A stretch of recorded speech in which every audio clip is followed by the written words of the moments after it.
Salut tout le monde et bienvenue dans cette nouvelle vidéo. Allez, aujourd'hui on passe des extérieurs à l'intérieur simplement pour cet épisode. Pourquoi? Je vais t'expliquer les raisons. Je dois faire ma terrasse mais j'attends encore quelques pièces qui me manquent pour pouvoir la faire. Donc en attendant, je repars sur l'intérieur de la maison pour faire une petite étape, une petite chose que ça fait un moment que je voulais le faire. J'attendais d'avoir le bon moment, le matériel, etc. pour la faire.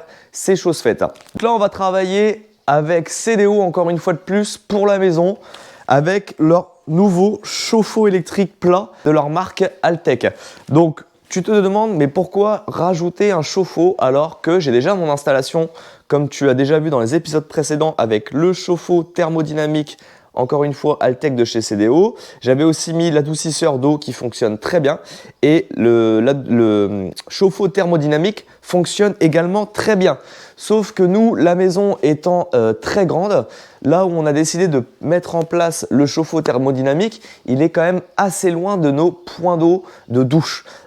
Grosso modo, du chauffe-eau thermodynamique à nos douches, donc on va dire aux deux douches principales, j'ai à peu près 30 mètres de long.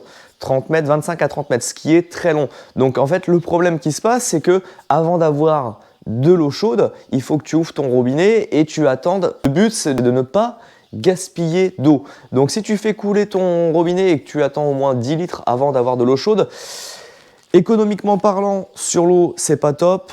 Et aussi écologiquement, on va dire, hein, le but c'est pas, nous on a la chance d'avoir de l'eau potable, etc. Gaspiller de l'eau comme ça, c'est un peu nul. Donc on va pallier à ce problème-là avec ça.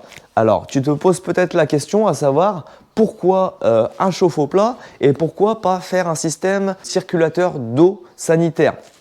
Donc ça, moi j'y ai beaucoup réfléchi, je m'étais beaucoup renseigné au moment de faire les travaux de la maison où j'avais passé tous mes réseaux d'eau et je me suis dit attends, s'il faut faire un circulateur, autant le faire maintenant. Sauf que en me renseignant beaucoup auprès de collègues plombiers, bon moi je ne suis pas plombier de base, je te l'ai déjà dit mais je préfère te le redire. J'apprends tout sur le tas, je suis un peu ce qu'on appelle un autodidacte. Je le fais au fur et à mesure, je me renseigne énormément et donc je me suis renseigné sur cette histoire de circulateur d'eau. Sur un ballon thermodynamique, ce n'est pas conseillé. D'après ce que j'ai compris, et si je peux essayer de te le réexpliquer comme je peux, en fait l'eau froide du coup va circuler, va revenir dans ton chauffe-eau et thermodynamique, et ce qui risque de le refaire retourner pour qu'il réchauffe l'eau, etc. Et apparemment, alors économiquement parlant, c'est pas bon, ça te fait beaucoup tourner ton chauffe-eau. Donc je ne prends pas le risque de faire cette méthode. Je vais écouter du coup tous les plombiers qui m'ont assuré, on va dire 9 plombiers sur 10 m'ont dit non, ne fais pas ça, ce n'est pas la bonne installation pour un thermodynamique. Donc, ce que je vais faire, moi je vais me servir de ce chauffe-eau électrique pour me faire en fait, si tu veux, un ballon tampon. Donc, ça va être quoi le principe? Le chauffe-eau plat, lui, il va chauffer que quand l'eau, en gros, ne sera pas à la température souhaitée.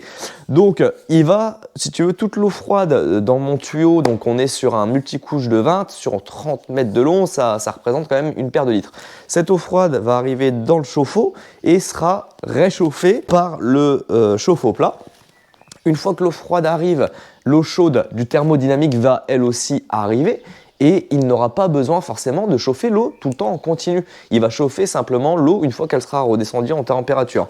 Mais comme on va déjà y injecter de l'eau chaude dedans, il ne va pas se mettre souvent en route. Donc ça va vraiment être ça le gros plus de ce chauffe-eau. Donc ça déjà c'est le gros plus. L'autre gros plus c'est quoi? C'est que du coup ça ne prend pas de place. Je vais te montrer, on va déballer ça ensemble. Donc là, on a pris le 80 litres.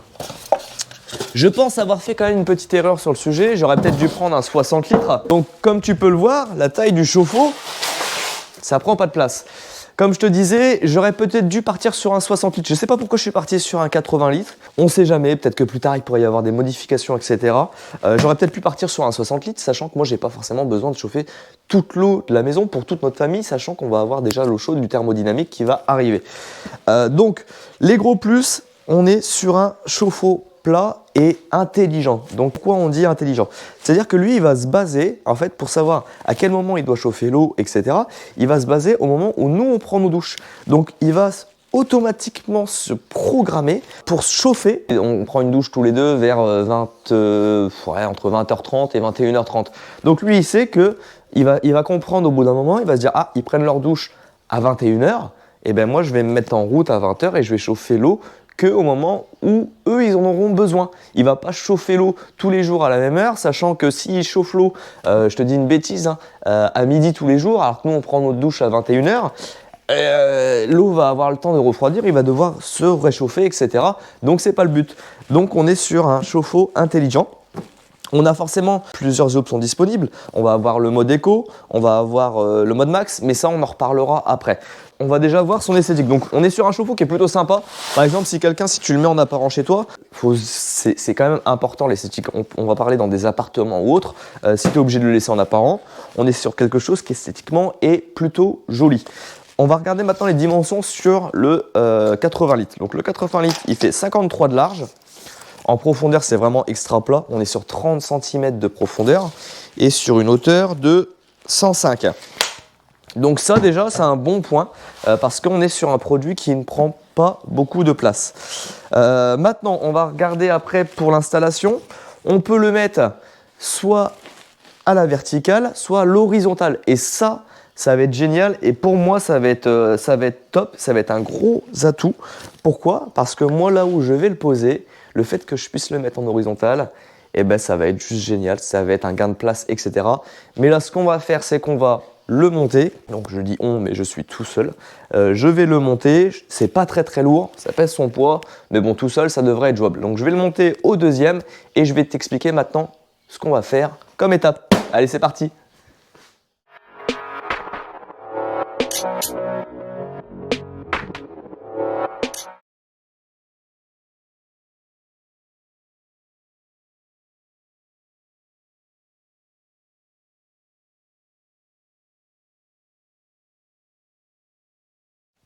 Bon, ça y est, nous voilà dans le grenier. Donc là, pour te resituer ici, on a notre grenier qui sera réaménagé plus tard en bureau, chambre d'amis. À côté, on a notre salle de bain. Et à côté de la salle de bain, on a notre chambre. Donc là, on est au deuxième étage, étage des parents. Allez, les enfants ont leur étage, on a le droit d'avoir le nôtre. Hein. Attends. Donc ici, existant, on avait ce chauffe-eau-là qui servait à la base, avant que nous on arrive, à chauffer l'eau des deux salles de bain qui sont ici. Nous, on est repassé sur un thermodynamique, donc beaucoup plus économique que celui-ci.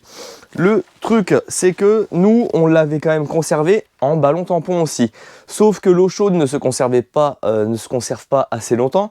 Donc, si tu veux, allumer quand même le disjoncteur du chauffe-eau une fois tous les 3-4 jours, histoire de réchauffer l'eau quand même un peu. Même si on a l'eau chaude du thermodynamique qui venait directement dedans, ben, tu as quand même de l'eau froide qui arrive et puis ben, l'eau ne reste pas non plus chaude éternellement. Donc il fallait qu'on le remette en route tous les 3-4 jours pour éviter aussi un microbe qui s'appelle, je ne sais plus le nom, c'est une bactérie qui se forme quand l'eau est en dessous de 60 degrés il me semble.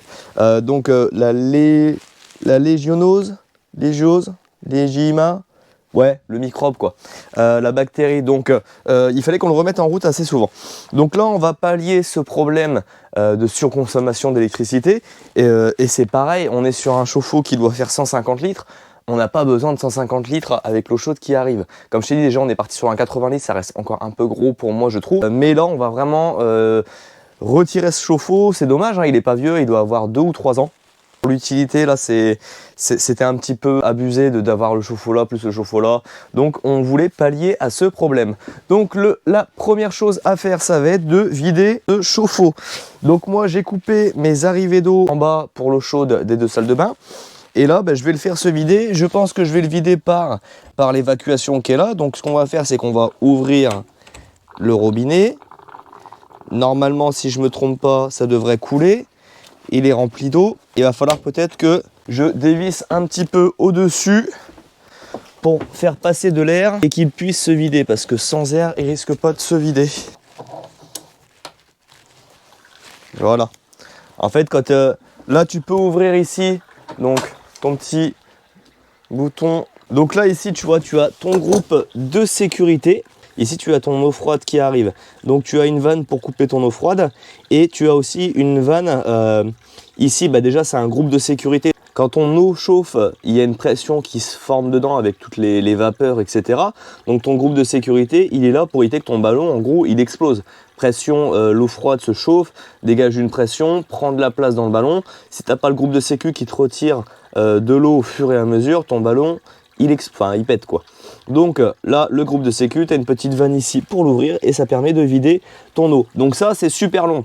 Après, la plupart des plombiers, ils ont une pompe, ils branchent la pompe directement dessus, hop, et ça part.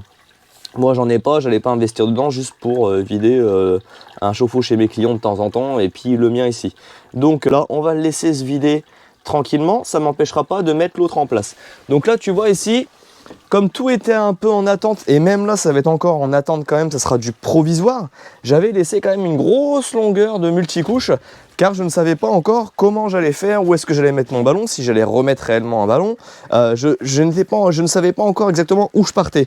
Donc j'ai laissé du jeu dedans. Là je vais quand même couper à une grosse partie du jeu, et ça va être une bonne chose. Parce que malgré ça, tu as quand même de l'eau ici en plus dedans, donc c'est encore une perte d'eau froide, tu vois, qui doit venir se réchauffer dedans. Donc le but là, ça va être d'installer ce que je te disais. Le chauffe-eau ici, on va pouvoir le mettre à l'horizontale dans la soupente. Et ça, par contre, c'est juste génial. Parce que dans l'avenir, ici, cette pièce-là va être réaménagée, réisolée, plaquée, etc. Et je pense faire des placards en soupente. Ce qui va me permettre de pouvoir cacher ça dans mon plaque-traîne, une place énorme. Et ça, du coup, c'est juste génial. Donc, le but là, ça va être de le fixer ici à l'horizontale. Je vais remettre, je vais amener mes multicouches, mes évacuations. Ça restera encore une fois de plus du provisoire. Là, je vais pas m'embêter à faire un travail propre, sachant que d'ici peut-être un an, je pense, on va refaire notre salle de bain. Donc, ici, là, j'ai tous mes cuivres existants qui vont là à la douche. Ici, là-bas, qui repartent pour le meuble vasque. Évacuation, c'est pareil. Donc, si tu veux, je ne vais pas m'embêter à faire un travail propre. Ça sera encore une fois de plus du provisoire. Mais ça, il restera. Donc là, on va le placer là. Peut-être que je serai amené encore à le redéplacer dans le temps ou autre. Je ne sais pas. On va voir. C'est nous, ça nous vient un peu au fur et à mesure du temps. On peut changer d'idée, on peut changer d'avis. On est des Français déjà. Donc ça, c'est possible. Donc sinon, c'est parti. Donc là, on va le laisser se vider, je vais regarder un petit peu l'implantation, où je le mets exactement, de quel côté. Mais j'ai déjà ma petite idée. On va quand même regarder un petit peu la notice, ça peut aider. Donc je regarde tout ça et c'est parti. Première complication, j'ai pas fait attention quand j'ai pris le chauffe-eau, etc. Les raccords que j'ai pris, j'ai pas fait attention au diamètre de sortie du chauffe-eau qui lui est en 15-21 et non en 20-27. Du coup, le groupe de sécurité que j'avais pris ne convient pas. Tu vois, là ici, on est sur une entrée en 20-27, enfin une sortie en 20-27 et une entrée aussi. Sauf que moi, comme je suis en 15-21 là-bas, ça ne va pas. Donc j'ai regardé un peu ce que j'avais comme raccord et forcément, il te manque toujours le raccord qu'il faut. Donc je vais faire une petite bidouille qui esthétiquement ne sera pas la plus jolie. Mais comme je t'ai dit, pour du provisoire, ça sera très bien. Je referai ça proprement. Donc comme je te disais, c'est pas grave, c'est une petite bricole, mais c'est rien de bien méchant. Ça ne changera rien à son utilisation. Ça sera juste esthétique. Donc moi j'ai trouvé comme raccord ici un 20-27 en mâle. Tu vois, en mâle, donc que je vais rentrer dans mon groupe de sécurité. J'y ferai bien évidemment un joint de filasse. Ici, j'ai un raccord avec un écrou libre en 20-27. Je mets un écrou libre, pourquoi? Parce que ça sera plus simple pour pouvoir le démonter si un jour il faut. Donc on arrive comme ça, et ici on arrive avec mon multicouche de 20 présent ici, sans problème. Donc c'est tout, hein, petite bricole, c'est un petit peu embêtant. Et aussi, là, pour aller sur mon chauffe-eau, j'ai un écrou en 15-21 femelle pour pouvoir venir le rentrer dans mon eau froide. Donc ça c'est bon. Après pour l'eau chaude, il n'y a pas de souci. Vu que j'ai pas encore de multicouche, etc., je peux mettre un petit peu ce que je veux, donc ça c'est pas un problème. Mais au moins voilà, pour mon eau froide, voilà, on réglera. En fait, ce qu'il y a, c'est que ça va arriver comme ça. Il y aura un petit bout de multicouche entre les deux, hein. Moi, il faut que je trouve une pièce pour forcément faire le raccord entre les deux, parce que je n'ai pas d'écrou comme ça en femelle 15-21 et mâle 20-27. On est dimanche, t'imagines bien que tout est fermé, donc voilà, premier coup de chaud, ça se voit sur ma tête, il fait super chaud dans les combles. Donc voilà, c'est un petit peu énervant, un petit peu embêtant. Donc c'était un petit peu énervant, j'espère que tu auras j'espère que tu auras le son avec la vidéo, j'ai oublié de porter le micro. Donc tu vois, monter les 2 étages, descendre, monter et descendre parce qu'il te manque une pièce et que tu trouves pas ta pièce, je peux dire que il faut savoir rester zen. Mais bon, c'est pas grave, ça va le faire. Donc on a le chauffe-eau qui lui est toujours en train de se vider. Donc comme je t'ai expliqué, c'est long, mais moi le temps de tout préparer, le temps de te faire les explications, il peut se vider tranquillement. Il faut encore que je le mette en place. Donc, pour mettre en place ton chauffe-eau, fourni avec 2 pattes. Les pattes qui vont venir se mettre, tu vois ici. Donc si tu le poses en vertical, et ben tes pattes vont venir se prendre comme ça.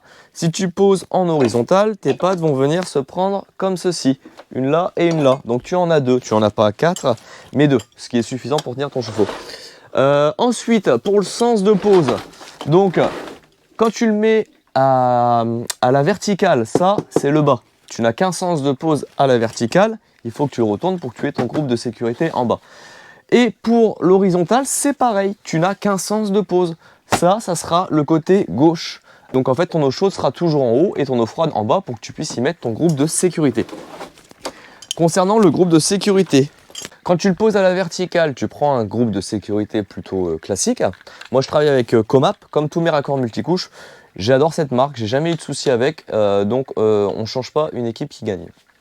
Donc ça, c'est quand tu le poses à la verticale. Quand tu le poses à l'horizontale, il faut que tu prennes un groupe de sécurité coudé pour que ton évacuation ici, elle, se fasse dans le bon sens. Parce que si j'avais mis celui-ci alors que je le pose à l'horizontale, mon groupe de sécurité aurait été comme ça. Et pour l'évacuation des eaux, c'est pas cool dans ce sens-là.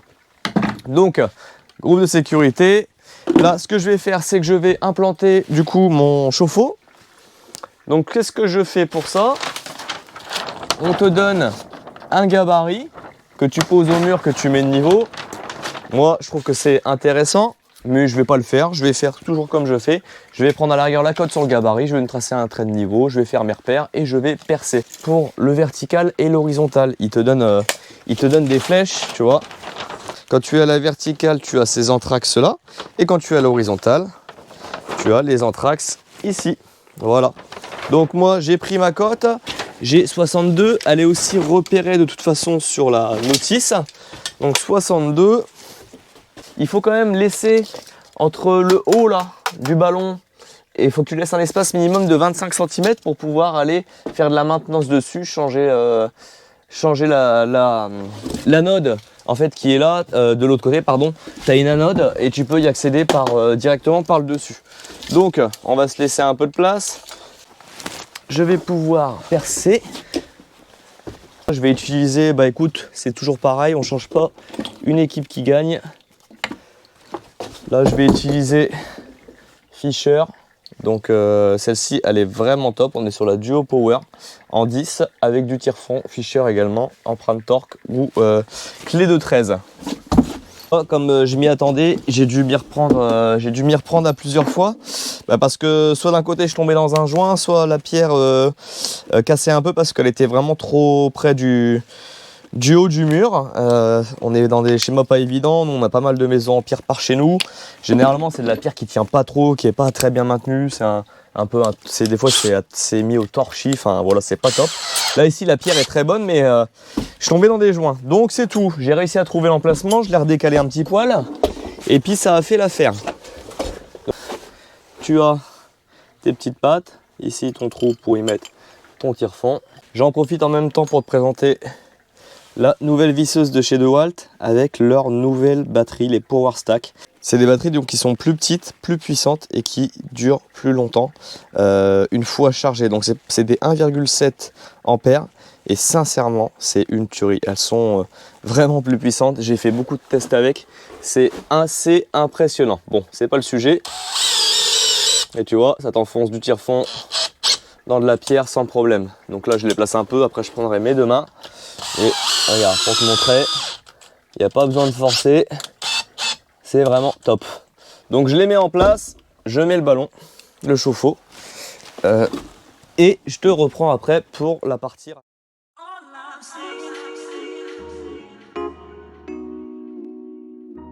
Donc là, comme tu peux le voir, on est mis en place. Tu vois, le chauffe-eau, il est fixé au-dessus, ça bouge pas, c'est nickel. Donc, comme tu peux le voir, ça prend vraiment pas beaucoup de place. Comme je te dis, en plus c'est de la sous-pente. Donc là encore, c'est encore mieux parce que quand tu es en sous-pente, tu vas jamais vraiment jusque là. Donc là, je vais pouvoir largement faire un petit placard pour venir habiller tout ce système-là. Donc là, je vais pouvoir, là le chauffe-eau, il commence à bien se vider quand même. Donc je vais pouvoir, de toute façon, ça ne m'empêchera pas de venir démonter mon arrivée du coup d'eau chaude qui venait alimenter ce ballon là et venir la mettre sur le groupe de sécurité là-bas. Donc je dévisse ça, je prépare et puis je vais commencer à m'atteler ici à l'arrivée d'eau chaude.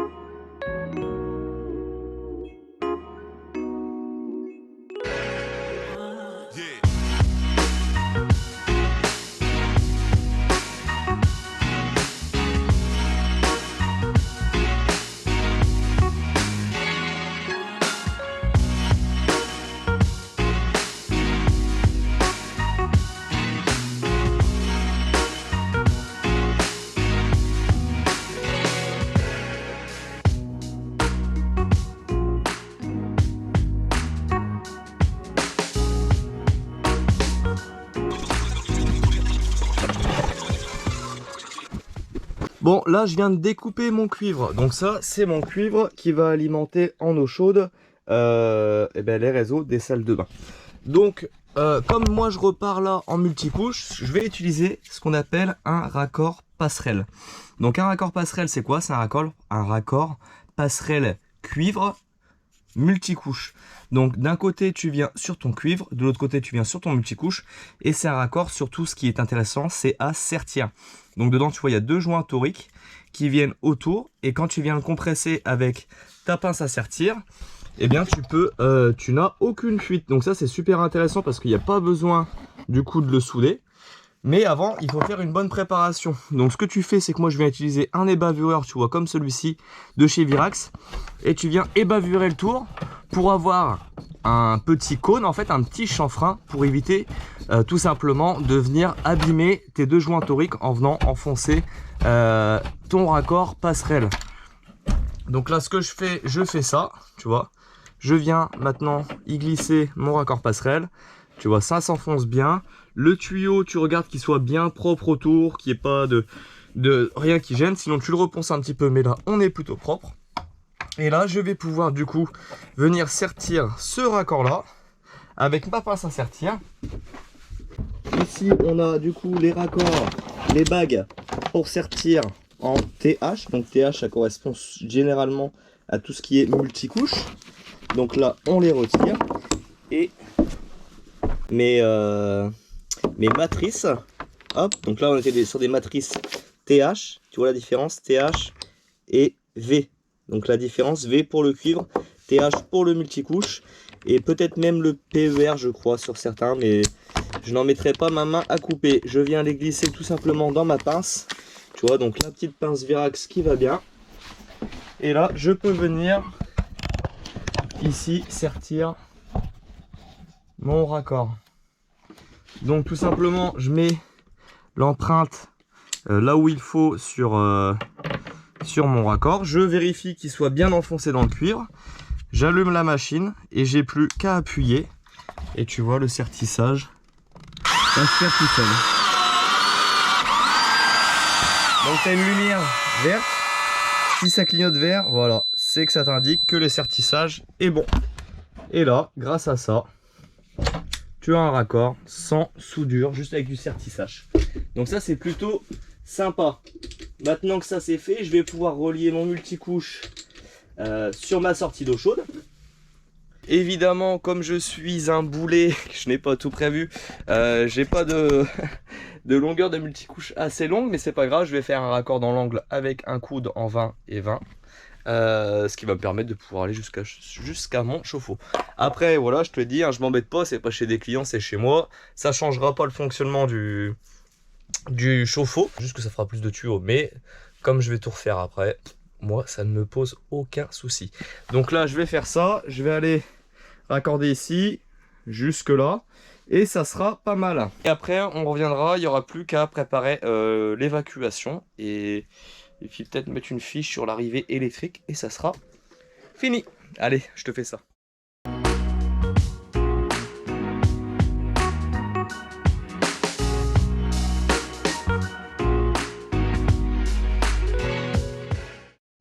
Bon, tu vois, ça y est, le chauffe-eau est alimenté en eau chaude et repartira en eau chaude dans le circuit de la salle de bain. Donc comme je te le dis, je te le réexplique avant d'avoir des critiques au cas où, c'est du provisoire, ça ne sera pas attaché, ça restera comme ça pendant 1 an, ça changera rien de fonctionnement, ça fera au pire vibrer un peu le tuyau. Dans ce cas là, si je vois que ça vibre, que ça vient toucher des parois, je l'attacherai vraiment très rapidement. Mais voilà, tu vois la différence entre là et ça.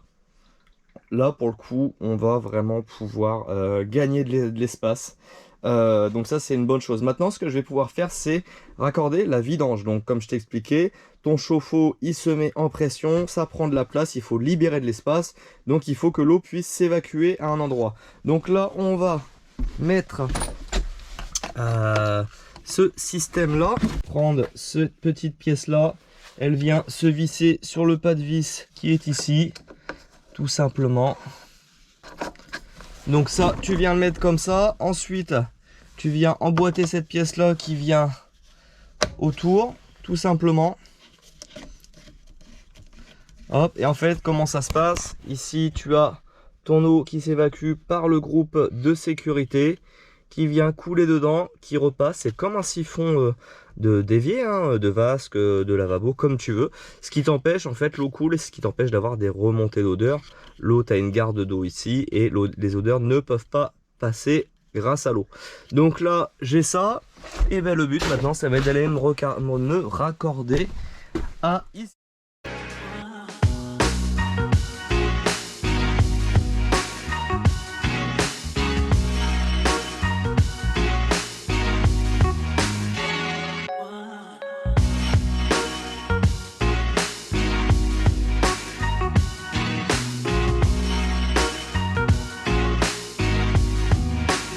L'évacuation est terminée, l'arrivée électrique aussi. Donc pareil, toujours pareil en provisoire, tu vois, je l'ai fait maintenir avec des petits bouts de PVC en fait pour me donner ma hauteur. Alors j'avais eu ça un jour chez un client, ça m'a fait rigoler. Un gars qui avait fait ça derrière une cuisine, mais lui il a laissé ça à vie. Moi c'est provisoire, hein. C'était pendant 30 ans comme ça. Donc en final j'ai refait la même idée, j'ai ma pente hein, de 1%, pareil là, et qui vient se rejeter ici. Donc là, je sais pas si tu entends, le ballon est en train de se remplir. J'ai remis l'arrivée d'eau en route et j'avais oublié de serrer cet écrou là à fond. Donc j'ai eu de l'eau qui a coulé, le temps de monter les 2 étages, partir du garage, revenir jusqu'ici. Il y a une petite trotte, donc j'ai remis un petit coup de clé, ça a été nickel. Sinon, mis à part ça, zéro fuite, rien du tout, pas d'eau. Ici du coup, ça c'est bon. Ici c'est pareil, zéro trace d'eau. Donc là, si tu entends bien, le chauffe-eau est en train de se remplir d'eau. Donc pour qu'il se remplisse correctement, tu ouvres ton arrivée d'eau. Et ce qu'il faut que tu fasses, hop, il faut que tu ouvres un mitigeur de salle de bain. Tu vois, là il est ouvert. Pourquoi je fais ça? Parce que si je fais que de remplir d'eau, il reste encore beaucoup d'air dedans. Donc là, tu vois, tu entends. Là, l'eau commence à arriver, c'est-à-dire que l'air est en train de s'échapper. Donc en fait, il faut que tu puisses ouvrir un mitigeur pour que l'air qui est stocké dans ton ballon, ben, elle puisse partir et laisser place à l'eau. Donc là, c'est pareil, tant que ton chauffe-eau n'est pas rempli d'eau, tu ne l'alimentes pas électriquement. Il faut qu'il soit rempli avant de le mettre, en route. Sinon, ta sonde à l'intérieur, elle va chauffer et elle risque de cramer.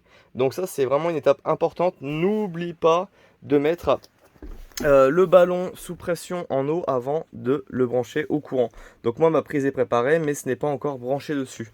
Donc qu'est-ce que je peux te dire comme indication? C'est pareil, je ne l'ai pas fait là Toi par contre, dans la logique c'est obligatoire, mais moi comme c'est pour chez moi je m'en fiche, c'est pas grave. Il faut que tu mettes un mitigeur thermostatique à la sortie de tes deux vannes.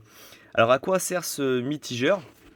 D'ailleurs, je tiens à remercier Enfile-ton bleu, Gonzague, que j'ai appelé ce matin parce que je l'ai vu sur la notice et je me suis dit, mais est-ce que c'est obligatoire? Est-ce que ça va gêner au fonctionnement du chauffe-eau? Et non, il m'a bien rassuré, il m'a dit ça ne gênera pas le fonctionnement. En fait, c'est pour limiter ta température d'eau en sortie de chauffe-eau. Il ne faut pas que ça dépasse 70 degrés parce que si... il faut pas que ça sorte à, oui, il faut pas que ça dépasse 70 degrés parce que si tu le mets en marche forcée max, l'eau va sortir à plus de 70 degrés et quand tu vas ouvrir l'eau, tu peux te brûler. Après voilà, ça arrive vraiment très très rarement. Et si tu as un enfant qui veut mettre l'eau chaude à fond, eh ben, il risque d'avoir des grosses brûlures. Voilà à quoi sert le mitigeur thermostatique qui t'indique de mettre en plan en sortie de chauffe-eau. Donc moi je l'ai pas mis, je ne sais pas si je le mettrai par la suite quand je referai l'installation. C'est plus sécurisant, donc je verrai à ce moment-là. Donc là, je vais aller voir ici. Là, ça coule bien. Hop. Déjà, j'ai de l'eau chaude, mais forcément, c'est pas l'eau chaude de ce ballon-là, c'est l'eau chaude du ballon thermodynamique qui est dans le garage. Donc ça va vraiment être ça le confort d'utilisation de celui-ci et surtout économiquement parlant, ça ne chauffera pas tout le temps pour rien. Ça chauffera que quand on aura besoin et surtout ça va chauffer que l'eau froide qui arrive là. Là tu vois, tu as ton mode éco, on va voir ça après. Là il commence à bien se remplir. Il est rempli complètement. Donc ça c'est top. Ce que je vais faire c'est que maintenant je vais le brancher. Donc tu vois, c'est ce que je te parlais ici. Tu as les entrées d'anode. Donc c'est ici qu'il faut que tu laisses l'espace pour pouvoir les sortir. Et quand il est posé à la verticale, et ben du coup tu n'es pas obligé de vider tout ton chauffe-eau pour pouvoir y accéder. Donc ça c'est quand même le côté pratique. Donc là il est branché. On va voir pour l'allumer. Tu vois là, il s'allume. Tu vois, on est mis en mode éco parce que le mode éco ça signifie les petites feuilles. Ensuite tu as le mode max. Le mode max lui c'est pour vraiment faire chauffer ton chauffe-eau tout le temps à la même température. Donc là le mode éco, là c'est le mode BPS, c'est pour la légionnelle, donc c'est ce que je te disais, la petite bactérie. Ça y est, j'ai retrouvé le mot, mais grâce à la notice. Donc tu as un petit voyant qui s'allume et qui te dit en fait que là tu as la température réelle de l'eau. Donc tu vois, on a une température de 50 degrés qui arrive dans le chauffe-eau et en fait elle va chercher à atteindre les 75. Et ensuite tu vois, tu te mets en mode hop, éco. Et là en mode éco, tu peux choisir ta température en fait que tu désires, tu vois. Donc par exemple c'était mis 40, mais moi j'étais à 49. Et en fait plus tu appuies sur 7, plus ta température elle va augmenter. Donc elle augmente de 5 en 5, de 35 à 75 ça va. Donc nous on va la régler je pense à 50. Dis-moi toi d'ailleurs à combien tu réglerais ta température d'eau, ça serait intéressant de savoir. Et là en fait ici elle nous indique la température réelle. Donc ça, ce petit voyant là, en fait il nous indique qu'il va faire chauffer l'eau parce que nous on lui a demandé 50 degrés et qu'il n'y en a que 49. Donc voilà, là mode éco, mode intelligent, elle va se régler toute seule. Enfin le chauffe-eau va se régler tout seul en fonction des plages horaires auxquelles nous on va l'utiliser. C'est lui qui va gérer intelligemment ça et il va se mettre en chauffe au moment où nous on se sert de l'eau chaude en fait, tout simplement. Donc ça économiquement ça va être super, sachant que moi il va pas chauffer grand chose dans le sens où je vais avoir de l'eau chaude qui arrive directement dedans. Il va me chauffer simplement en fait l'eau froide, comme je t'ai expliqué, de mes tuyaux qui viennent de tout là-bas à ici. Donc c'est une bonne chose de fait, tu vois, ça m'a pris une bonne matinée. Donc là il est 1h moins le quart, j'ai dû commencer à 8h30 je pense, 8h30, 9h. Donc c'est plutôt top. Bon après on est sur une installation provisoire, donc forcément ça va beaucoup plus vite. Mais une fois que j'aurai fini, que j'aurai attaqué mes salles de bain, je le remettrai proprement, je fixerai bien mes multicouches au mur, donc ne t'inquiète pas. Et ça sera une bonne chose. Bon, je vais pas finir la vidéo comme ça, je vais quand même l'utiliser pendant une paire de jours et après je te referai un petit point dessus. Ça y est, il est temps de faire un petit point du coup sur le chauffe-eau. Ça fait maintenant un peu plus d'un mois qu'il est installé. Et je peux enfin faire un petit retour c'est que un mois c'est pas énorme, mais je peux au moins te faire un retour sur l'utilisation journalière dessus. Donc premier retour qui est plutôt très important, malgré la sortie en 15-21 et non en 20-27, la pression est là. On n'a pas eu de perte de pression sur les sorties d'eau chaude et eau froide forcément, du coup, de la douche. Donc sur les lavabos, pas de problème, et la douche encore moins. Donc ça, c'est juste génial. C'était un point qui me faisait aussi un peu peur quand j'ai vu le diamètre de sortie du chauffe-eau. J'étais pas très rassuré. Et au final, eh ben écoute, pas de problème, aucun changement là-dessus. Donc ça, c'est le premier gros point. Deuxième point, le mode éco fonctionne très bien. On n'a jamais eu de perte d'eau chaude en sortie de douche. Donc malgré, même si des fois on l'utilisait à une heure différente de d'habitude, forcément la cuve était toujours elle chaude et la température était là au bon moment. Donc ça, important. Le dernier point qu'il faudrait que j'arrive à faire, c'est avoir la consommation du coup électrique de ce chauffe-eau, à voir si ça consomme beaucoup plus. Là, j'ai pas eu le temps de le faire. J'ai une prise connectée qui me permet de savoir un petit peu quelle puissance j'utilise chaque jour et ce que je consomme en énergie. Il faudrait que je le fasse, je le ferai et à ce moment-là, je te referai un point un peu plus tard quand je viendrai rattaquer les travaux intérieurs de la maison. Je suis toujours content du résultat, ça prend pas de place. J'ai retiré l'ancien ballon d'eau chaude. Donc, gros gain de place ici. Et pour le futur aménagement de cette pièce, eh ben, ça sera encore mieux parce que vraiment, on ne perdra pas d'espace et on pourra vraiment l'aménager correctement. Cet épisode est terminé sur l'installation du coup du chauffe-eau plat de chez CDO. Comme je t'ai dit, les gros points, facilité de montage. Tu peux le mettre à l'horizontale ou à la verticale. Petit bémol, si vraiment fallait en trouver un, c'est que quand tu le mets à l'horizontale, tu es obligé de mettre ta sortie à gauche. Pour mon cas, du coup, c'est un peu le moins évident. Alors, ça ne change rien au fonctionnement. C'est le moins évident. Ça aurait été plus pratique que ce soit à droite. Mais c'est vraiment parce qu'il faut y trouver un point négatif. Sinon, bah écoute, voilà, les fixations qu'il donne sont costauds. Ça n'a pas bougé. Donc, écoute, sur ce, moi, j'espère que cet épisode t'aura plu. Si c'est le cas, n'hésite pas à t'abonner. N'hésite pas à mettre un petit like, un commentaire. Je te l'ai déjà dit, je te le redis, mais ça fait toujours plaisir. Et nous, on aime lire vos commentaires. On y répondra toujours jusqu'à temps que vous soyez toujours là pour pouvoir suivre nos aventures. Et donc un grand merci à vous. Et sur ce, je vous dis à dimanche prochain pour un nouvel épisode. Et là, cette fois, on rattaque les extérieurs. Tu vas voir, il va y avoir un changement de dingue sur le jardin. Mais ça, si tu veux le savoir, sois présent dimanche prochain. Salut!